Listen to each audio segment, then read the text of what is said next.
Replaced? No, remembered. Constantly. That's the truth they don't want you to know, folks. They didn't move on. They moved sideways. They didn't replace you.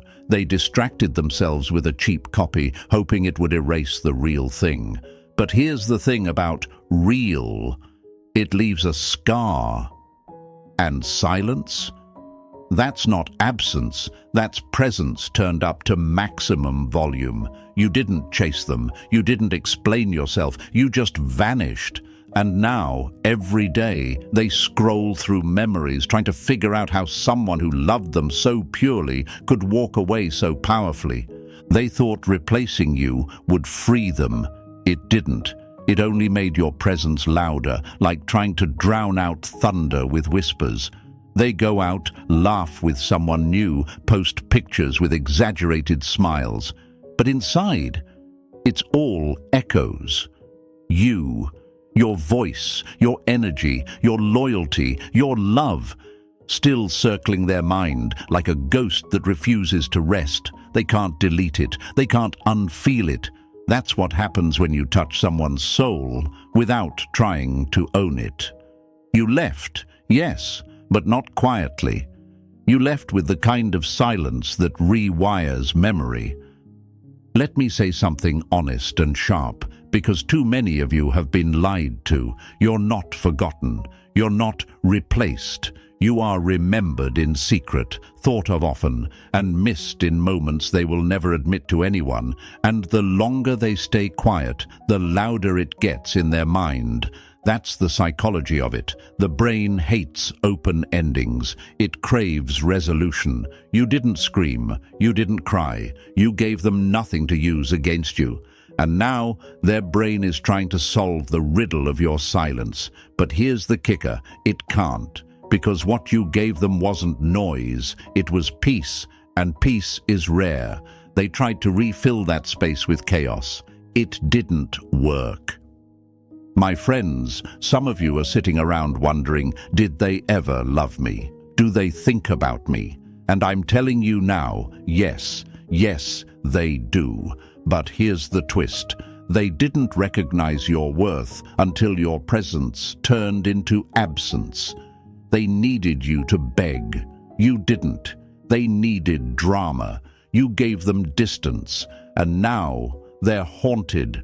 That's the power of calm. That's the power of walking away with your head held high and your mouth closed. That's stoicism, controlled emotion, unshakable dignity, a quiet storm that never needed to scream to be felt. Let them pretend, let them post, let them party, because every show they put on is proof that they're performing, not living. Meanwhile, you're healing, you're glowing, you're leveling up in silence, not seeking revenge, but becoming the lesson. And trust me, folks, they're learning it, slowly, painfully, privately. They might have chosen someone else, but they didn't stop choosing you in their thoughts. That's what they'll never say out loud, but their actions will show it. Their patterns will reveal it. Their silence will confess it. You were never meant to compete. You were meant to be the one that couldn't be copied. You are the storm they thought they could outrun, but now they're stuck in the rain, wondering why it feels familiar. You are the standard. And when you left with grace, you didn't lose. You gained power. You gained clarity. And most of all, you gained peace. And that peace is what they're desperate to get back, but can't find in anyone else. So don't sit there wondering if they still think about you. They do. But more importantly, you need to think about you now. Stand up, straighten your back, and stop refreshing that screen, hoping for a message that was never meant to come. Because here's the truth, my friends. You are the message. Your absence is speaking louder than 1,000 texts ever could. You became their mirror, and now they're forced to face everything they tried to avoid. Every night, when the world goes quiet, your silence screams through the cracks of their fake joy. They feel it, but now it's time you feel your own power. Let's not just talk about healing, let's declare it, let's own it. If you felt even one sentence of this in your chest, I'm asking, no, I'm telling you, drop a comment right now that says, my silence is power. Not later, not when it's convenient, right now. Type it, mark this moment. Let it be your stamp that you've stopped waiting and started walking. That's how movements begin, with a single word written in conviction. And don't just vanish after that. Hit that like button, press subscribe and stay close, because this is your season of reclaiming. We're going deeper, stronger, sharper, and I need you right here for it. Number 1. The imitation game always fails. They thought you were easy to replace, that all it would take was a new face, a different smile, a body that fits into the frame just well enough to post online. A warm body to sit beside them, laugh on cue, mimic the gestures you used to make with soul behind your eyes. They thought if they moved quickly, they'd move on cleanly. But folks, the truth is this. When someone tries to replace you like you're a product on a shelf, they forget one key fact. You were never a product, you were an experience, a full, living, breathing experience. And experiences can't be duplicated. They can only be remembered or regretted. In their rush to forget you, they ran headfirst into a cycle of imitation. That's all they've got now. A performance, a rehearsed version of something that once was real. And here's where it gets brutal. They might have found someone who smiles more, someone who agrees with them, doesn't challenge them, plays the part. But deep down, it doesn't feel the same.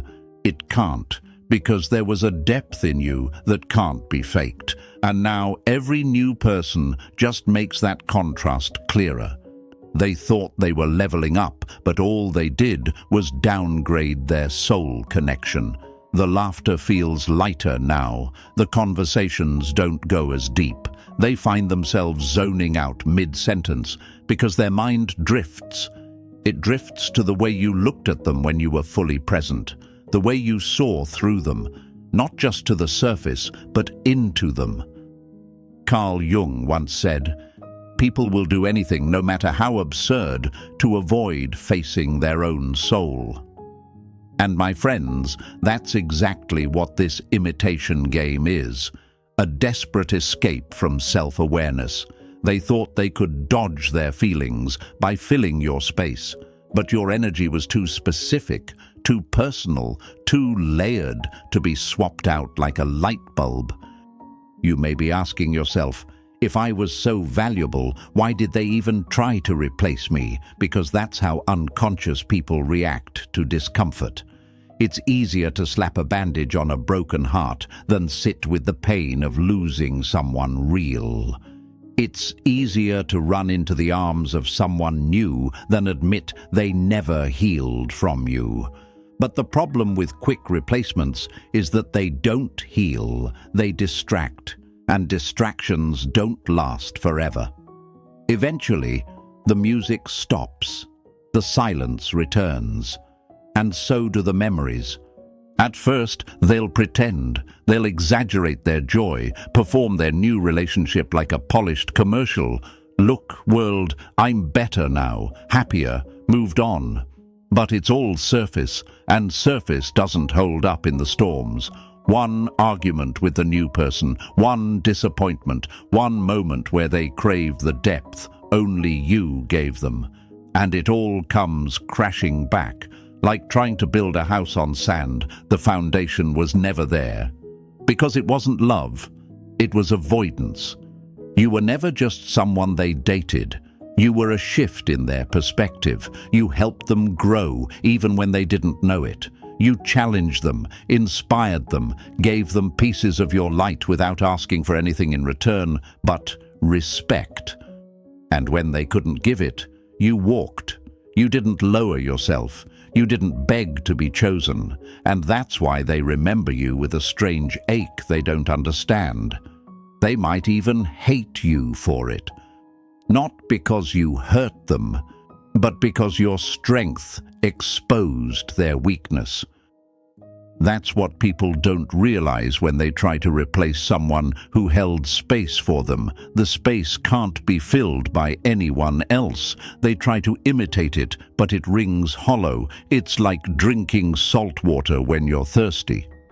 It looks like it should help, but it only leaves them emptier. And the more they chase the version of you they thought they could control, the more they run into the truth that you were never something to control. You were someone to cherish, and here's the painful beauty of it all. You don't need to do a single thing, not one post, not one message, not one sign of life, because while they scramble to build something that feels like what they lost, you're becoming more of yourself, evolving in silence, healing with dignity. You don't need to watch their page or stalk their updates. Their life is already doing the work for you. Time is exposing everything. The cracks are showing. The illusion is breaking. You are not someone who gets swapped out. You're the one they compare everyone to. You're the standard they didn't know was rare until they tried to find it again and failed. That realization, it doesn't happen loud. It creeps in slowly, in the middle of the night, during a song, after a fake laugh that suddenly turns into a sigh. The new person says something and it doesn't land the same. The chemistry feels scripted. The eye contact lacks history. And that's when it hits them. This isn't it. This isn't you. Let them pretend they're fine. Let them play the game. But remember this, folks, the imitation game always fails because what you brought wasn't performance. It was presence. It was real. You were real. And you don't have to prove that. They're already learning it the hard way. So here's your reminder, from one soul to another. Never shrink to be digestible. Never question your impact because someone else couldn't hold it. What you brought was once in a lifetime, and sooner or later they'll feel that loss in places they didn't know had nerve endings. While they run in circles, you rise in silence. Type this in the comments right now. I am the standard. Say it. Own it. Let the universe echo it back to you. You're not someone they got over. You're someone they'll never forget. Number 2. Silent exits hit harder than screaming goodbyes. You didn't slam the door. You didn't curse them out, leave a trail of angry texts, or post cryptic quotes hoping they'd see. You didn't lower yourself to chaos. You simply left, quietly, cleanly, with calm in your chest and power in your step. And folks, let me tell you, that's what messes with them the most, because people expect noise. They expect begging, yelling, emotional breakdowns. They're mentally prepared for drama, but when all they got from you was silence, it broke a part of them they didn't know could break. You see, silence feels final. It feels unbothered. And for someone who thought they had control over your emotions, that's terrifying. They were ready to feed off your reaction, twist your pain into validation, maybe even weaponize your vulnerability. But when there was nothing, no tears, no retaliation, no long goodbye speech, that created a vacuum, a void where they expected chaos, and that void is louder than any scream you could have ever given them. The human brain, psychologically, needs resolution.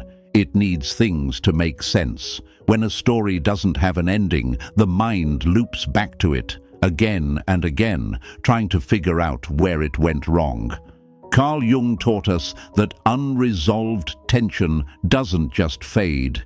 It gets buried in the subconscious, where it turns into obsession. And guess what? That's where you live now, not in their feed, not in their inbox, but in their mind, occupying space quietly, haunting them without even trying.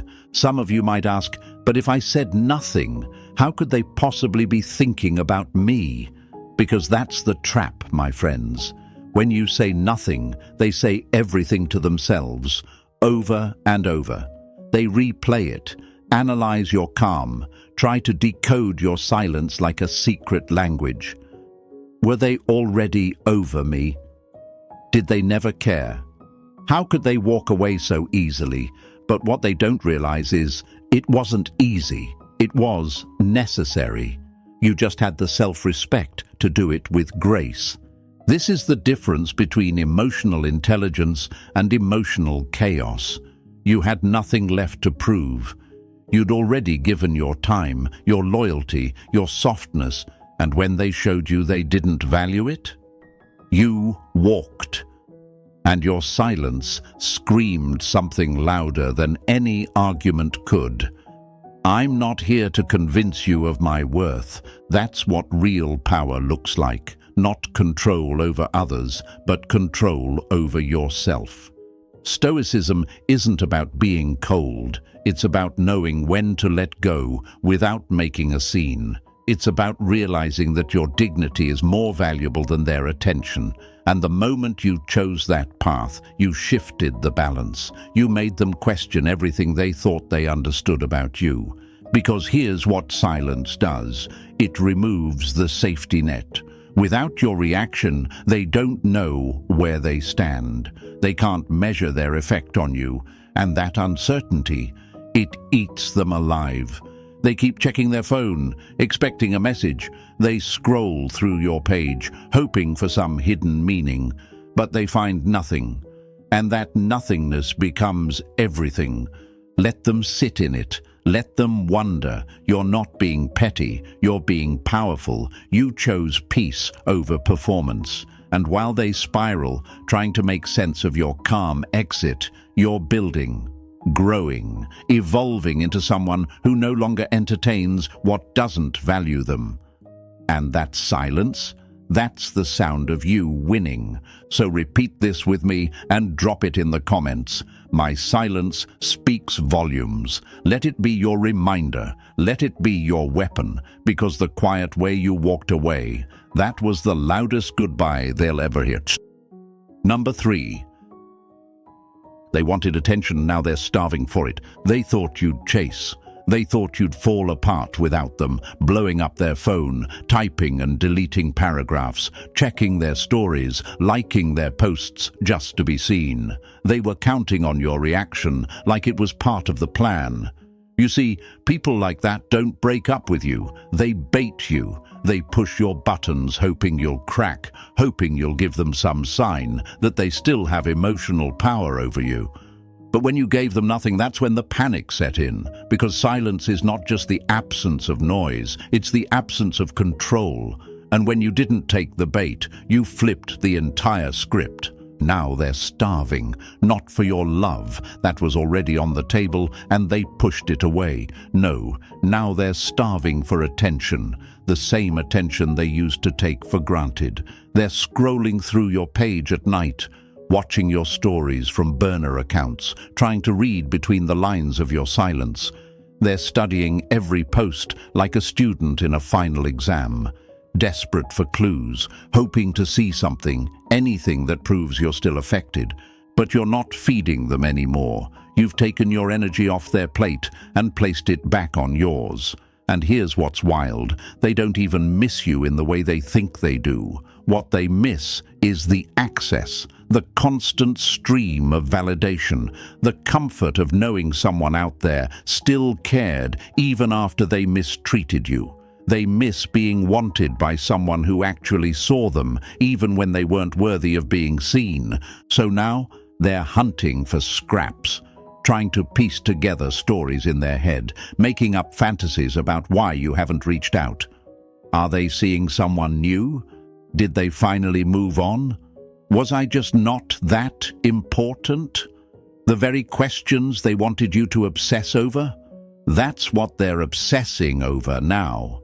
And they won't admit it to anyone, not their friends, not the new person they're pretending to enjoy. But deep down, in that quiet place no one else sees, they're starving. This is what happens when someone feeds off attention. They never feel full, because attention without effort is junk food for the ego. It feels good in the moment, but it doesn't nourish. And now that you've cut off the supply, they're feeling the hunger like never before. You've shown them what emotional famine feels like. You've shown them what it's like to crave something they can't touch anymore. You might be wondering, but if they're hurting, why don't they just say it? Because pride is a powerful prison, my friend. They'd rather pretend they don't care than admit they lost someone who kept them emotionally fed. They'd rather post selfies and half-hearted quotes than say, "I miss you." But you can see through it now.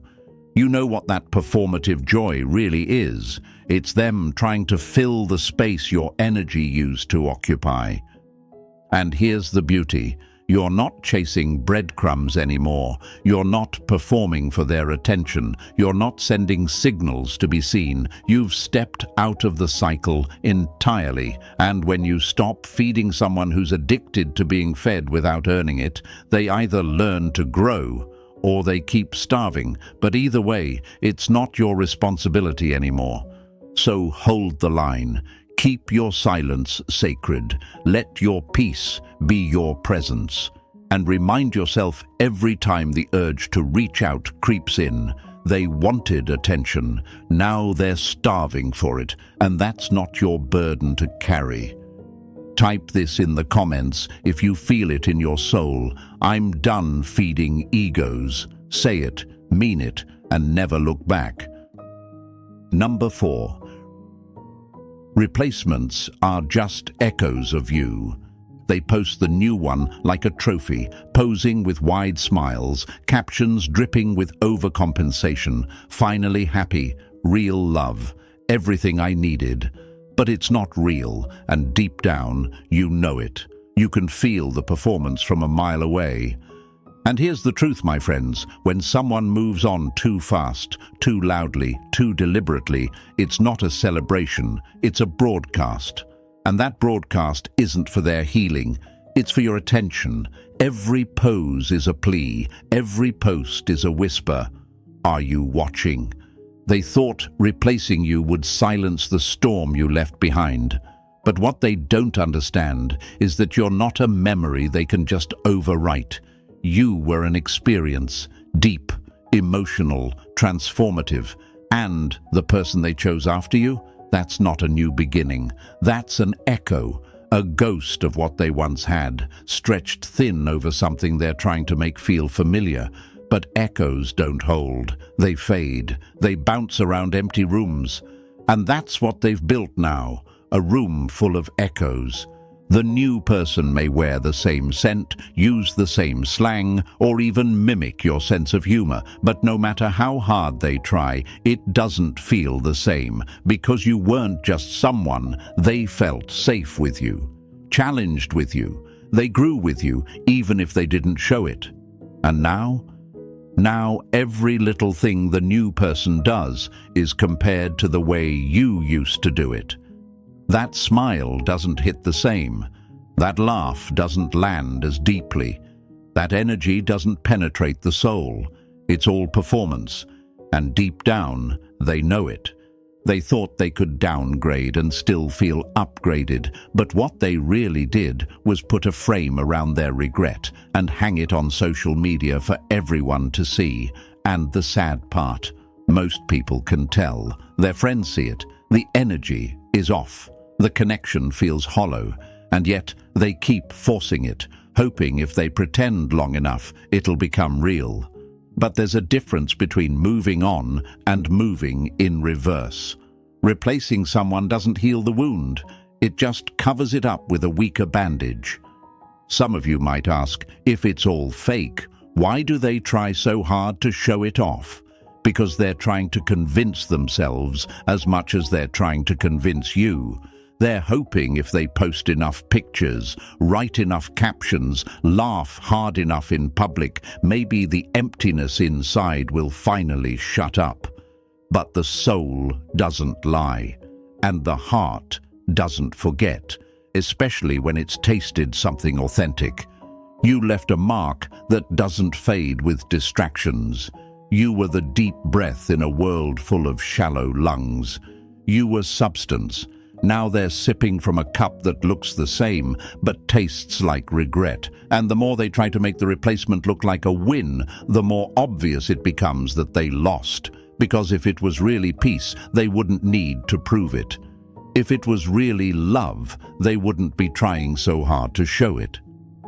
Here's what you need to remember. They can post every day, smile every night, and kiss someone new on camera, but none of that erases you. Replacements don't delete memories. They highlight them. They underline everything you were. They sharpen the contrast. You were gold. They chose glitter.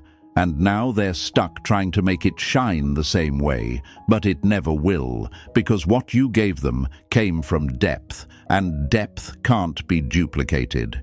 So stay in your lane, stay silent, let their performance play out while you keep rising. Because the truth always comes out. And when it does, they'll realize they weren't showing you what they gained. They were showing you exactly what they lost. If you feel this truth deep in your chest, type it in the comments. I can't be replaced. Let them keep posting. You just keep healing. Number 5. Your absence triggered their obsession. They didn't realize what they were doing when they let you go without closure. They thought cutting things off cleanly, or worse, leaving you hanging, would give them the upper hand. But they underestimated the cost of your silence. You didn't leave with chaos. You didn't break things just to leave a mark. You simply disappeared with grace. And that, my friends, is exactly what flipped their world upside down. Because when something ends without clarity, without explanation, without a dramatic conclusion, the human mind can't let it go. Psychology proves it. Unresolved endings create loops in the brain. It's called the Zeigarnik effect. We remember incomplete stories longer than finished ones. The mind hates loose threads. It obsesses over them. And when you left without playing into their narrative, without begging for answers or reacting to their mind games, you became the unfinished sentence in their head. Now, you live rent-free in their mind, not as an X, but as a question, an open tab they can't close. They try to distract themselves with new people, with noise, with shallow routines, but every still moment becomes dangerous, because that's when your memory creeps in, the way you smiled when you knew something they didn't say, the calm in your energy, the weight of your loyalty. They thought they could forget, but now they're stuck trying not to remember, and that's far worse. And here's where it gets even deeper. They don't even realize it's obsession. They'll call it random memories, or just wondering how you're doing. But you're not a passing thought. You're an itch they can't scratch. The more they suppress it, the more it flares up. You became a psychological imprint marked into the parts of their mind they don't show anyone. You might be asking, but if they're so obsessed, why don't they say something? Because obsession doesn't always lead to action, especially when pride is involved. They're too afraid to confront what your silence revealed. Too afraid to admit they lost someone rare. They think about messaging you, but stop. They type, delete, stalk your page, replay old texts, then say nothing. But that's the thing. They're saying everything through their silence. Their obsession is loud, even if their mouth stays shut. Carl Jung once said, "Until you make the unconscious conscious, it will direct your life and you will call it fate." And that's exactly what's happening to them. You've become part of their unconscious mind, the part they try to bury. But it keeps leaking out in their moods, in their dreams, in the sudden silence when someone mentions your name. They feel you in places they didn't expect. Because you weren't just a person, you were an experience. And when someone walks away with that kind of impact, it doesn't fade. It grows in the silence. So let them wonder, let them scroll, let them obsess. That's not your burden. That's your legacy. You left without noise, and now you live in the one place they can't block, their own mind. And that, my friends, is the kind of obsession they'll never be able to confess out loud.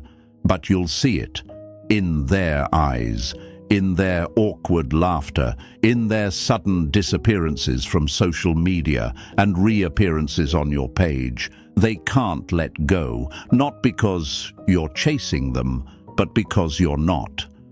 Say this with me and type it in the comments. I'm the thought they can't escape.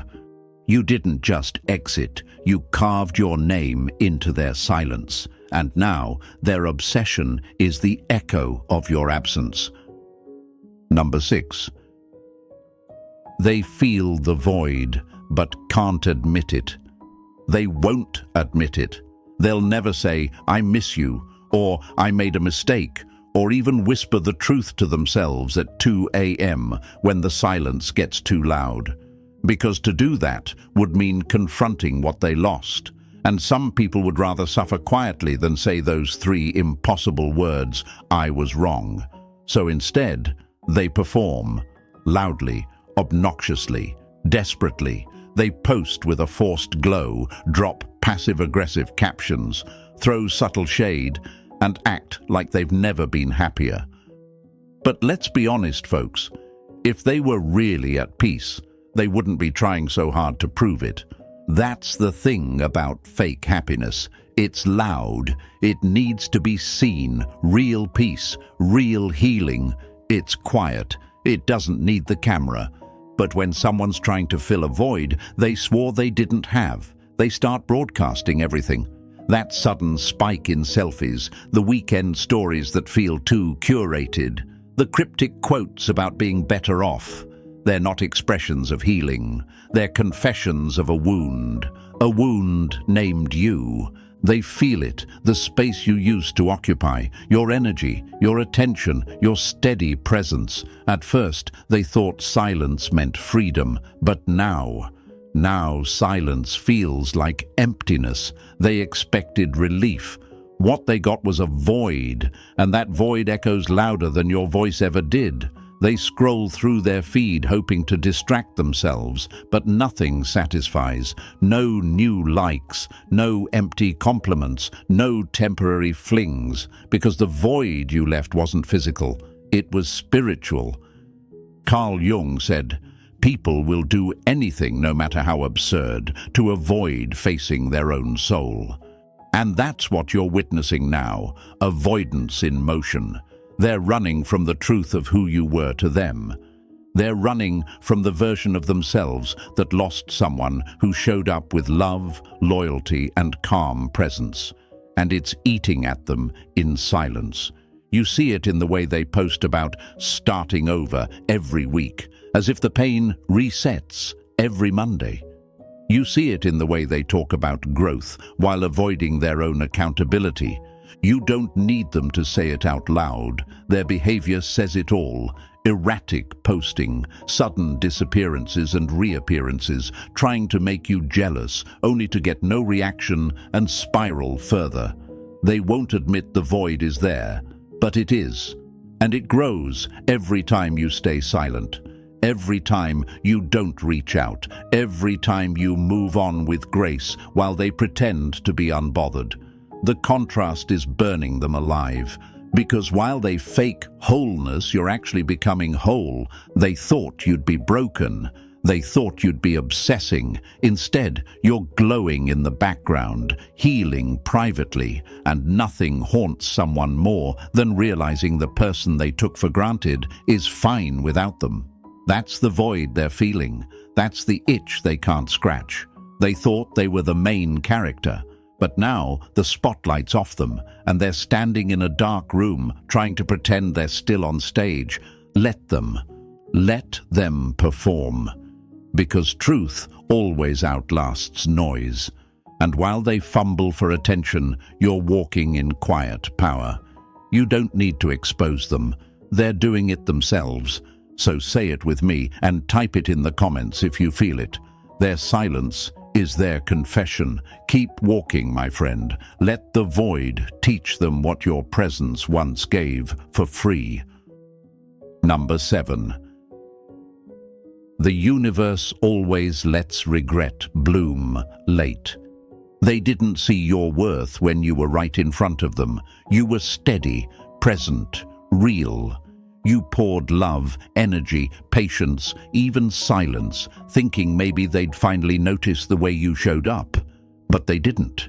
Not then. And now? Now the universe is pulling the curtain back. Because regret doesn't arrive on time. It arrives when the noise fades, when the crowd is gone, and when the soul is finally quiet enough to hear the truth. That's when it hits. Late, heavy, undeniable. At first they feel nothing. That's the tricky part. They think they've moved on. They think choosing someone new or being alone means freedom. They mislabel it as clarity, as doing better. But folks, the universe doesn't operate on ego's schedule. It moves in stillness, and the moment things slow down, maybe it's a late night, a quiet drive, a forgotten playlist, suddenly you come rushing back like a wave they thought they outran. Your voice, your presence, the way you used to understand them without needing words, and in that moment they realize they messed up. You see, the soul doesn't forget, even when the mouth denies it, even when pride builds walls, the heart remembers. And memory is a cruel teacher. It plays the truth on repeat. Carl Jung said, "What you resist not only persists, but will grow in size." That's regret. It doesn't die. It just waits. And the more they avoid it, the louder it gets. They'll start replaying conversations, picking apart the last time they saw you. What if I had said this? Why didn't I respond better? Why did I let them walk away? And the worst one. What if that was the last time? Now they ache, not because you're gone, but because you left with nothing left to say. You didn't slam the door. You didn't throw guilt. You walked away with peace, and that haunts them. Because when someone exits with grace, it reflects everything the other person failed to be. You didn't make them feel small. You simply became bigger than their games. And now the universe is holding up a mirror to them, one they can't look away from. They'll see you in strangers, in the people who try to love them but can't touch the parts of their soul you once reached with ease. They'll feel your absence in places they used to feel safe. They'll scroll through old photos, hear your laughter in their memory, and realize this isn't something they can get back. And that's when regret blooms. Not in the beginning, not when things ended, but later, when they finally understand what they lost. Some of them will try to come back, others won't have the courage, but all of them will feel it, that ache, that slow, gnawing truth that they had something pure and they let it go. You were not just a phase, you were a turning point. And now they're stuck trying to rewrite a chapter that already ended. Let them feel it. Let them carry that weight. It's not yours anymore. You gave them the chance to rise with you. They chose to stay behind. And now the universe is teaching them in silence what you once tried to show them with love. Say this with me and drop it in the comments if you know it's real. I outgrew their timing.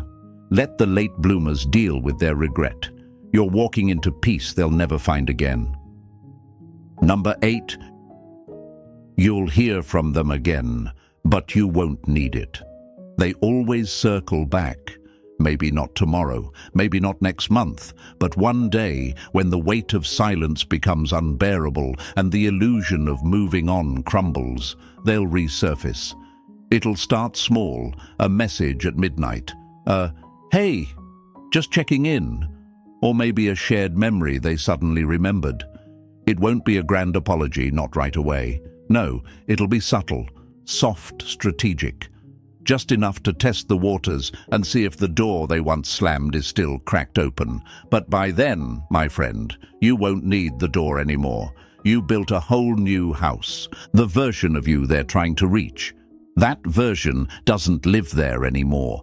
The one who waited, doubted, checked their phone in the dark. That version evolved, grew stronger, quieter, sharper. You went through the fire of confusion, abandonment, betrayal, and came out forged in steel. Not bitter, just clear. Not cold, just untouchable. You no longer need their words to feel whole, and that, ironically, is what will pull them back in.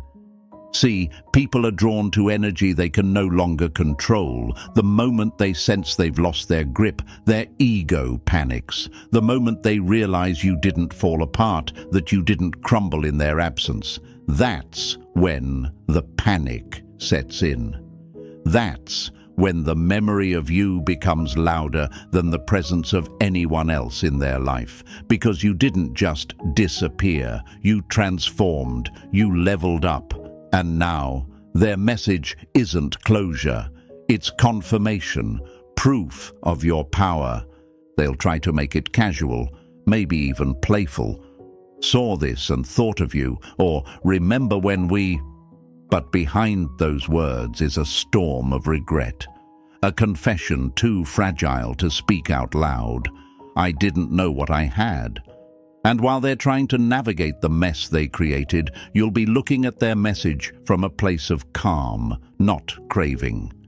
You'll smile, not because you're about to let them back in, but because you no longer need what you once begged the universe to give you. And that's where true freedom lives, when their return no longer stirs up old longing, when the things they say now can't undo what you already healed from.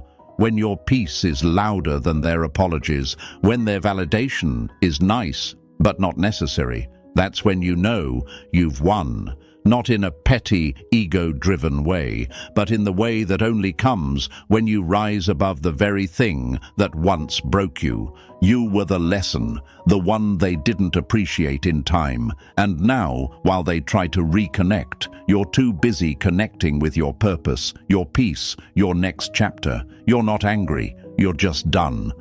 And the version of you they're trying to reach doesn't chase ghosts. It walks with grace. Say this out loud and type it in the comments if you've made it through the storm. Their return is my proof, not my need. You'll hear from them again, but this time you'll be listening from the mountaintop, not the valley.